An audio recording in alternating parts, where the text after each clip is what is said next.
Things just didn't add up. Battleship sinks, fingers point to one source, tensions escalated, war was imminent. I'm not talking about the recent attack on South Korean battleship that caused rifts with its neighbors to the north, but one that happened nearly 50 years ago. But the two stories have striking similarities. Now, new intelligence says the sinking of the Krion was a false flag. Is there truth to this? Is there truth to this new wind? Joining me to discuss this a bit more is investigative journalist and RT contributor Wayne Madsen. Thanks so much for joining us. Now, as mentioned, Gulf of Tonkin, August 1964. Two separate incidents. One did take place. The second incident, we later found out, was a facade. Are we seeing similar actions take place right now between North and South Korea? Well, all the indications are that the target audience for this incident off of Pyongyang Island, which is the westernmost part of South Korea, but directly opposite North Korea, that the target was the Japanese government. Japan's center-left government was opposed to the U.S. keeping this Marine base in Okinawa. And as a result of the heightened tensions on the Korean Peninsula, Prime Minister Hatoyama has flipped, and he's allowing the U.S. to relocate its base in Okinawa. It's resulted in a rift in his own government. His Social Democratic Party partner was forced to resign from the coalition yesterday, and she was negotiating another deal with the mayor of Tinian, which is in the Northern Marianas.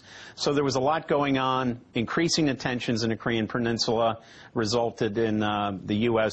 keeping this military presence in Okinawa when the people of Okinawa want the U.S. military gone yesterday. Well, you really mentioned what we're trying to get to the core of here, and that is why provoke another Gulf of Tonkin incident. So Japan does play into this as very far much as military. So. Okay. And we have to point out that the South Korean President Lee Myung-bak is a hardline right-winger. He came into office intending to ratchet up tensions with North Korea.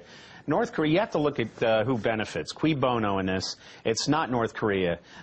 Their lucrative trade on the economic zone that they had with South Korea has been cut off. They're losing now hard currency. Kim Jong-il, who very rarely travels, and only when he does, he only travels by train, went to Beijing. My sources in Beijing say that he went to Beijing. The Chinese authorities said, did North Korea do this? He denied it. They were satisfied at his response. Now the Chinese are very suspicious of the United States' intentions in ratcheting things up in the Korean Peninsula. I would also note that Pyongyang Island is also the host of a U.S.-South Korean intelligence base. There's U.S. Navy SEALs present. There was a USNS Salvor, a civilian Navy ship with 16 deep-sea divers that happened to be on board at the same time.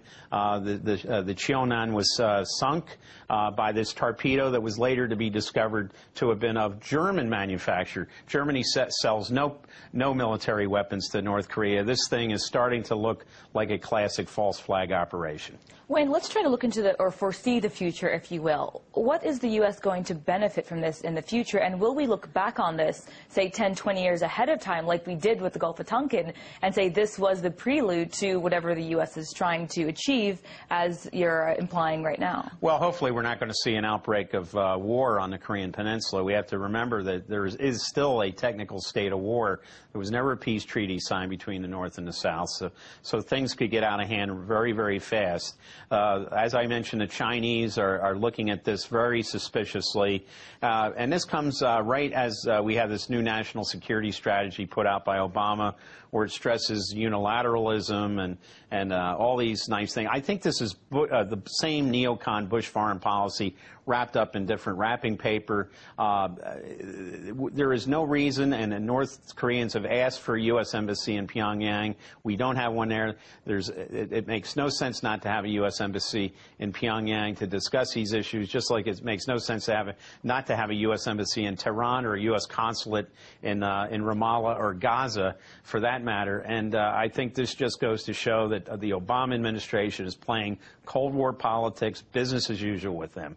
And it seems like the media is also playing into this as well. I spoke to some members of Congress yesterday during a vote, and the one thing on their mind dealing with Korea was war, war, war. So does that seem to also be a factor in this situation? I think anything that can divert attention from the U.S. Economic situation. We also have economic issues between the U.S. and China. I would note that Hillary Clinton was in Beijing trying to ask the Chinese authorities to be tough on North Korea. She was there with Timothy Geithner. I understand from my sources in Beijing that it was almost like a love fest between Hillary Clinton and Geithner over in Beijing, and the Chinese authorities are saying, wait a minute, what's going on here? You're saying that, you know, you want us to get tough on North Korea, and there's this, like, gab fest going on between Geithner and Hillary Clinton. They're very perplexed. They're very puzzled at the U.S. behavior, and I think they should be. I think this is just, again, like the Gulf of Tonkin situation, just another example of the U.S. engaged in a false flag. I think false flags are now the way to go in international military strategy. Well, that's the insights from investigative journalist and RT contributor Wayne Madsen. Great to have you on the show as always.